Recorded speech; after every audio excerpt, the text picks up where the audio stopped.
just nothing to love about this book. Absolutely atrocious. It should have stayed in the drafts. I don't know if I want her or if I want to be her. This book is borderline unreadable. One of my best reading months. Hello my friends, welcome back to my channel, and if you're new here, hi, my name's Bella and I hope you enjoy your stay. If you decide to stay, it is rent-free, that's all I'm saying. But hi, today I'm going to be talking about all of the books that I read in the month of February, which were a total of 20 books. Honestly, I wasn't expecting to have such a great reading month because one, I was still traveling. I got home February 15th. And before then, I had only finished one book, so I was kind of, I accepted the fact that maybe February wasn't going to be my best reading month of the year. But then suddenly something happened. Suddenly I became this reading machine who just could not get enough. I kept on picking up book after book after book, and they just kept getting better and better and better. I just had a fantastic reading month, so I cannot wait to talk to you guys about the 20 books that I read in February. It's definitely in, right? Yes, I'm gonna go with my gut. Let us begin with what is probably my favorite book that I read in the month. So I definitely had a very strong start, and that is The Count of Monte Cristo, my dude. I have a whole vlog dedicated to The Count of Monte Cristo, my experience reading it, my annotation system, my rating, my reasoning, the things that I loved, the things that I hated. I am so happy with that vlog and it makes me so happy, and it's actually one of the reasons that I felt so inspired this month. So if you haven't seen that vlog, I would love it if you could go check it out and give it some love. Yeah, I'm really happy with that vlog, and I'm really happy with how much I loved The Count of Monte Cristo.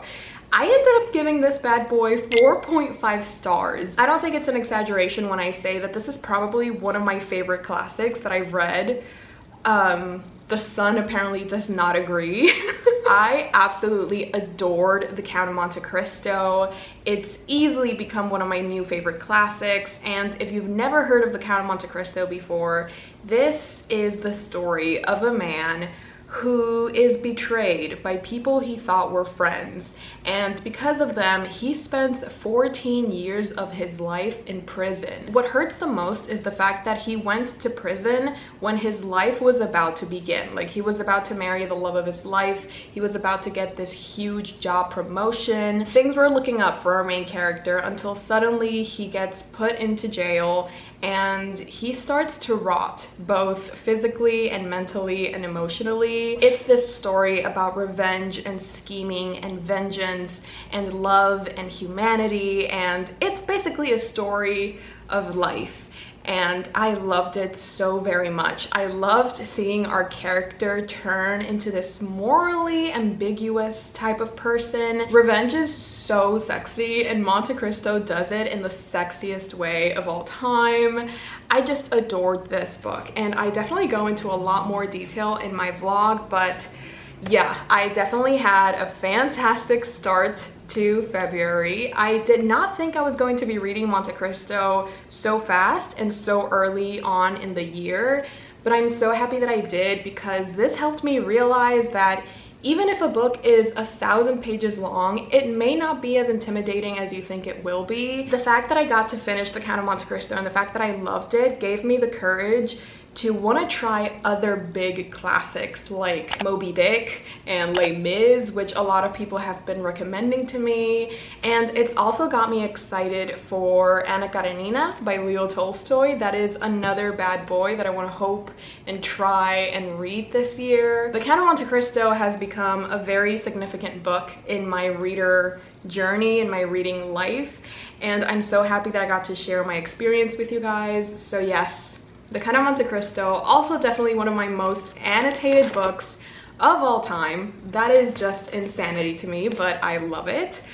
And yeah, we started off amazing, and then we kept on going amazing. After The Count of Monte Cristo, it took me a couple of days to, decompress and just get off the high of reading The Count of Monte Cristo. So I didn't pick up a book immediately, but I think like after a week or so, I ended up picking up I Want to Die, But I Want to Eat Tteokbokki by Baek and this is a very short book, and it's these conversations between the author and her psychiatrist. It's a very honest and brutal insight into the author's internal life and her mental health struggles and issues, and we also get a deep dive into unhealthy habits and the struggles that she has with loving herself and coming to terms with how her life has turned out. I think I read this at the perfect time because when I picked this up, I was struggling mentally and physically. Like, I was dealing with jet lag. I kept waking up at random times during the night, and it was just like a very hard period of my life. I definitely picked this book up when I needed it the most, and this book just brought me so much comfort and so much peace. I really loved spending time with this book and just absorbing the words, absorbing the pages, and seeing how they relate to my own life. In the end, my hope is for people to read this book and think, I wasn't the only person who felt like this, or I see now that people live with this. I've always thought that art is about moving hearts and minds. Art has given me faith. Faith that today may not have been perfect, but was still a pretty good day. Or faith that even after a long day of being depressed, I can still burst into laughter over something very small. Like, are you kidding? And that's just the beginning. So I am so incredibly grateful that RM from BTS recommended this book, because otherwise I would have never found it. This book just really resonated with me, and I picked it up at a time when I needed to hear these words the most. So I am very grateful towards this book and what it taught me and what it made me feel. And yeah, it was fantastic. I ended up giving this book 4 stars. I read it in one sitting. It was great. It was a good day. Yeah. Then I picked up another pretty short book. This one has less than 200 pages, but I absolutely loved it, which came as a little bit of a plot twist, because for the first 90 pages, I was not vibing with this book at all. I was like, maybe I should DNF this, but it's like so short, so like what is the point? Maybe I should just push through. Maybe it'll get better somewhere. But I was kind of losing hope. I already thought I was going to be giving this book a very low rating, but then suddenly at like page 120, things started to change for the better. And that book is This Is How You Lose the Time War. Oh my goodness. Oh my crap on a cracker. This book. Like, oh my god. Like, bro. Like, dude. Like, yo. My dude, this book is insanely good. Okay, how do I even begin to explain what this book is about? We are following 2 women who are on opposing sides of a time war. They are extremely dangerous women. They are very prolific at what they do, and what they do is murder. Like, yeah, they just go around killing people, and it's a great time. They're basically just chasing each other through time and space, but they never catch up because they're that good. And they start leaving letters to each other, kind of like taunting, kind of like, oh, you'll never be able to catch me. And they go through these extreme lengths, and they do all sorts of things to hide these letters so that nobody else can find them, because if their leaders find out that they are speaking to each other, they might end up being killed. You know, these letters start off as a taunt, but the more that they speak to each other and the more that they get to know each other, they start to fall in love. And it's just wow. It's just one of those books that kind of hits you out of nowhere. It hits you like a truck, and once you've been hit, you're like, oh my god, this is beautiful. Women loving women in a science fiction setting is just so beautiful and so fun. And I will be honest, at times I had no idea what was going on, because some of these science fiction descriptions and the worlds that they would visit, the people or things that they would meet, it kind of went like right over my head. I'm like, I don't understand what's going on. I'm kind of just here for the letters. I'm kind of just here to see this relationship between these women develop. And I think that's okay. Like, I think at one point, the story, like the science fiction elements become so ridiculous.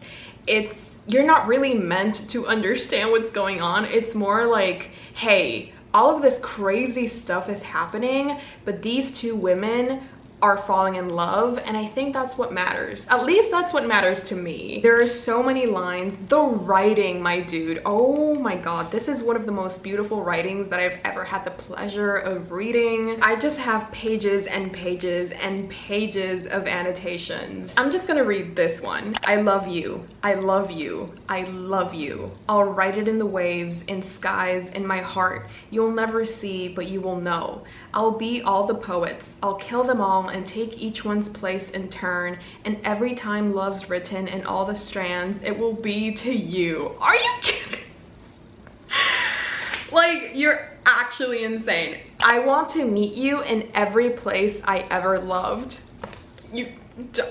No. To read your letters is to gather flowers from within myself, pluck a blossom here, a fern there, arrange and rearrange them in ways to suit a sunny room. I just like... I cannot believe that this book exists and that it took me so long to read it. Like, this is such a beautiful story. It literally just recalculated my whole compass, my whole life compass. My soul's compass is forever changed because of this book, and I just loved it. I can't believe that I was so close to DNFing this book. Like, I could never forgive myself if I DNF'd this book, and look at how much I love this book. Look at how much these words transformed me and all of the things that this book made me feel. It's just, I can't believe I was so close to DNFing this. I would have never forgiven myself. Anyways, with all of that said, I gave this book 4 stars because yes, it did take me quite a few pages to get into the story. And as I mentioned, I did kept, you know, being like a little bit confused by what was going on, like in the setting. But overall, just a wonderfully beautiful story about 2 women who love each other in spite of everything, despite everything. Yeah. Yes. Then I picked up my first manga of the month, which was Spy Family Volume 8. Oh my goodness. If you are a fan of Yor, I mean, everybody's a fan of Yor. If your favorite character is Yor, congratulations, this is the volume for you. This was made for you. And it was made for me because Yor is my favorite character. This is probably my favorite volume so far. I gave this 5 out of 5 stars, like right off the bat. I just couldn't believe how amazing this volume is. Like, yes, volumes 1 through 7 have been incredible. They've been so fun and funny, and I've just had the most wonderful time reading Spy Family. But I feel like in volume 8, the stakes just got a little bit higher. The characters are just a little bit hotter than usual, and the family dynamics, the characters, the dialogue, the plot itself, it's just getting so good. And I had the most incredible time reading this. There are some panels here that I'm just like, woo, okay. That is extremely sexy. Thank you so much for this fan service. That last chapter, I don't want to talk about it, but it was so good. Like, I'm just gonna show you her. No spoilers, just this. I just had the most incredible time reading Spy Family Volume 8. I gave it 5 out of 5 stars because giving it any less would be a lie to myself and to you guys, and I never want to lie to you guys. So Spy Family Volume 8 absolutely changed my life. I loved it so much. Your fans, we stay winning. This was just so good. If you love powerful, hot women staying on top and being badass, you're going to love Volume 8 of Spy Family. That's all I'm gonna say. And then this is where I lost a little bit of my reading mojo throughout the month. I think it was maybe February 20th, and I wasn't feeling it because I was reading my February Patreon buddy read. It literally pains me that I did not enjoy this month's Patreon buddy read because, oh my god, Love in the Time of Serial Killers is probably the worst book that I've read in 2023, and it's definitely my very first 1-star of the year as well. I have an 11-minute rant review up on my Patreon. If you're interested, it's all there. I go on and on and on about all of the ways that this book disappointed me, all of the ways that this book just let me down, all of the reasons that I hated our main character Phoebe, how cringy she was, how stereotypical she was, how the author was trying to do something, but it just did not work out, and it made her seem as this out of touch author that was just trying way too hard to seem trendy and to seem relatable, and it just made her book so bad, and it's almost unreadable. I was listening to the audiobook, and even then sometimes it was hard for me to continue because it was just so cringe, and that's like the main takeaway. This book is just very cringe, and there is zero chemistry between the love interest and our main character, and this is supposed to be a romance. There is absolutely zero romance, and I hated that for me. Reading this book felt like when my mom used to force me to go to these parties, and I hated being there, so I just spent the whole night standing in a corner waiting for something to happen so that I could call my parents and be like, please come pick me up, I'm scared. No, I just hated it. Like, there's just nothing to love about this book. Absolutely atrocious. It should have stayed in the drafts. After reading Love in the Time of Serial Killers, did I even tell you what it was about? Okay, do you even want to know? Like, why would you want to know? It's just really bad. I feel like that's all you need to know. But if you're still interested in knowing the premise, we're basically following this one character, Phoebe. She's supposed to be 30 years old, but she acts like a 15-year-old. She is working on her dissertation, which is based on the true crime genre, so she studies a lot of true crime. There is an obscene amount of true crime references that are supposed to make our character quirky and fun and all-knowing, but it just doesn't work. She moves into a new neighborhood, and for some reason, because she's in her Delulu era apparently, she thinks the neighbor is a serial killer that's out to get her. There we go, yes. She's just operating on this assumption that the neighbor is trying to kill her. The neighbor is a serial killer. He has this huge secret that he's hiding in his garage, and it just kind of starts from there. I honestly think this book would have been better if the neighbor would have ended up being a serial killer. Like, if Phoebe died, I would have given this book 2 stars. That's all I'm saying. Like, at least there would have been a silver lining, you know what I mean? Like, Phoebe dying, that's a yes for me. I'm going to be moving on because I don't want to spend more time on this book than I already have, and I also don't want to keep on hating on a book that somebody out there probably enjoyed. So if you enjoyed this book, I'm so sorry, but it was just not for me. It's how we say in Spanish, para los gustos se hicieron los colores. After that book, I picked up a manga that definitely made up for the fact that the previous book I had read was a 1-star book, and that is Attack on Titan, the omnibus version, volume 7. I am obsessed with you, good sir. I love you so much. Look at them. Stunning, brilliant, fantastic. Is anyone surprised that I gave this book 5 stars? You shouldn't be, but if you're new here, hi, I love Attack on Titan, and even though sometimes the author is not very nice to my favorite characters, I still have a pretty good time. It's just insane, it's violent, it's fun, I love the characters. I'm getting up to the point where the story starts to get a little bit convoluted and a little bit confusing. There are times where I have to just kind of like write things down because things are starting to get very intricate. But I'm not mad about it. If you haven't read Attack on Titan, or if you haven't even seen the anime, I would highly recommend it because it's just an incredible story. If you like action, if you like fantasy, if you like intrigue and mystery and incredibly complex characters, I feel like you would really enjoy Attack on Titan, so I would definitely recommend it. I cannot wait to read volume 8 and 9. And yeah, I should probably marathon the anime soon because the final season, the final season is coming out very soon, and I don't want to be spoiled for it at all. So yeah, I need to get a crack on this. This is actually the first book that I read in my 24-hour readathon that I hosted with my Patreons. We had a very productive readathon. I ended up reading 5 books, and I basically sprinted the whole day. It was really fun, and it just made me really happy because, as I mentioned, I was kind of feeling myself losing my reading mojo, and when I did that 24-hour readathon, I was like, okay, it's back. We're back, babes. This is the first book that I read in my 24-hour readathon, and then the next one was Junji Ito's Black Paradox. This is it's upside down. Because it's a circle, I keep putting it upside down, but I think, yeah, this is correct. Yes, So I also read Black Paradox by Junji Ito. I'm not surprised by the fact that this book was just insane and out of this world crazy.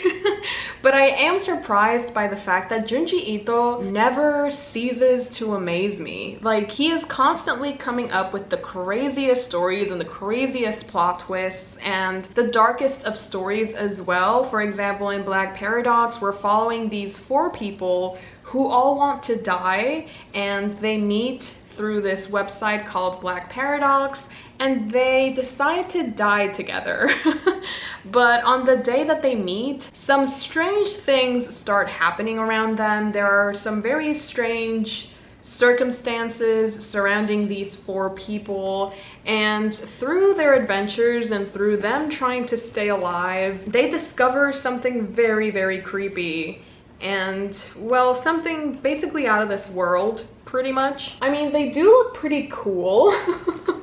But yeah, it was a very interesting story. Sometimes I was just like, oh my god, what are you doing? Ooh, what is that? Like, yeah, but it was great. I really enjoyed it. I ended up giving this a 4 out of 5 stars, and reading this at night, alone, at home, you know, it really added to the reading experience. So Black Paradox by Junji Ito. Would I recommend this? I would. It wouldn't be one of my top 5 recommendations, but it's still a really good novel. So there we go. The last 3 books that I read for my 24-hour readathon were The Cruel Prince, The Wicked King, and The Queen of Nothing. It's the Cruel Prince trilogy written by Holly Black. I loved being back in this world. This was actually my 3rd time reading these books, and it was just an incredible experience. I loved being back in this world and being back with these characters, especially Jude. My favorite character is definitely hands down Jude, no question about it. I don't know if I want her or if I want to be her, and it's just like this constant question in my head, but hey, if I can have both, I'd be pretty happy. I could take either, you know, I could either be Jude or be with Jude. Either way, I'm a happy camper. I just reread these and I loved every single second of them. This is enemies to lovers done right, and it's just an incredible experience. I loved it. I know that some people hate on this series because it's just, actually, I don't know why, it makes no sense to me, but The Cruel Prince, a fantastic trilogy, and I am so excited to read The Stolen Heir, which is Holly Black's newest book in this world. And yeah, if I had to choose, I think The Wicked King would be my favorite of the 3. It just has a lot of my favorite scenes and favorite moments between Cardan and Jude. But The Cruel Prince does have the very iconic Jude. Like, yeah, it's iconic. I do have some quotes that I want to read to you guys, because if you haven't read The Cruel Prince, I just want to try and show you why I love Jude so much. I thought I was supposed to be good and follow the rules, but I am done with being weak. I am done with being good. I think I am going to be something else. Chills. Absolute chills. I have tried to be better than them and I have failed. What could I become if I stopped worrying about death, about pain, about anything? Instead of being afraid, I could become something to fear. Are you kidding me? Are you absolutely balls to the wall kidding me? I don't even know what that means. If I cannot be better than them, I will become so much worse. I mean, come on. How can you not fall in love with her? You know what I mean? It's just, it's inevitable. She's literally one of the best female main characters I have ever had the joy of reading from. And if you haven't read The Cruel Prince, what are you waiting for, my dude? Like, come on, give yourself this gift. The Cruel Prince trilogy by Holly Black, 5 stars all across the board. It's just an incredible experience. So many favorite moments, so many favorite quotes, so many favorite characters. It's just, it's perfect. It's perfect, yes. Okay, and then, listen, if you didn't see my January wrap-up, then you might have missed the fact that I read 10 volumes of Yona of the Dawn in January. Yona of the Dawn is slowly but surely becoming a new favorite manga. I have fallen in love with the characters and the story and how the plot is progressing. I'm just in love with every aspect of that story. And so in February, I also read 10 volumes of Yona of the Dawn. I read from volumes 12 to 21 and I'm just having a grand old time. Like, what else can I say? It was an amazing experience, and getting to see these characters grow, getting to see them struggle and fall down, and seeing them getting back up is just very inspiring and heartwarming. And the relationships between them, how they're growing closer together, and the backstories that we're getting, it's all just coming together so beautifully, and I love every single second of them. I've been giving these volumes 4 to 4.5 stars, so as you can see, I've just been having an incredible time reading Yona of the Dawn. I don't know if I'll be able to read 10 more volumes in March, but just know that I'm having a grand old time reading Yona of the Dawn. It's fantastic. It's impossible for me to choose a favorite character, so please don't ask that of me. But I do love Hack, and I do love Yona. Like, of course, like you have to love Yona and Hawk. It's mandatory. It's the law, actually. I read 10 volumes of Yona of the Dawn, and I am so scared, but also so excited to see where the story is going to take us. Those are all of the books that I read in the month of February. I do have quite a lot of books that I read digitally this month, so my stack of physical books isn't as tall as the actual amount of books that I read. I'm just incredibly happy with all of the reading that I got done and the quality of the books that I read as well. Apart from Love in the Time of Serial Killers, all of the books that I read this month were 4 stars and up, and I think that's just really amazing. It doesn't happen very often, and it is a big deal. So I am very, very happy with how I did in February. Let me put this down because my arms are weak. Do let me know in the comments below how your reading month went. Did you read any new favorite books? Did you read any disappointing ones? Let me know in the comments below. I'm always looking for new book recommendations, so I would be really happy if you could leave a comment. I really hope you enjoyed this video, and if you did, please remember to like and subscribe and leave a comment. It really helps my channel out and it helps me stay alive, so I would really appreciate it. Once again, you could live here rent-free with me. That's all I'm saying. I also have a Patreon where I host a monthly book club, and we also do reading sprints and live shows, and we have some exclusive content as well. So if that is something that is interesting to you, the link is also down below. Once again, thank you so much for watching. I hope you enjoyed, and I will see you next time. Bye! Hey Jimmy, you nice, keep going.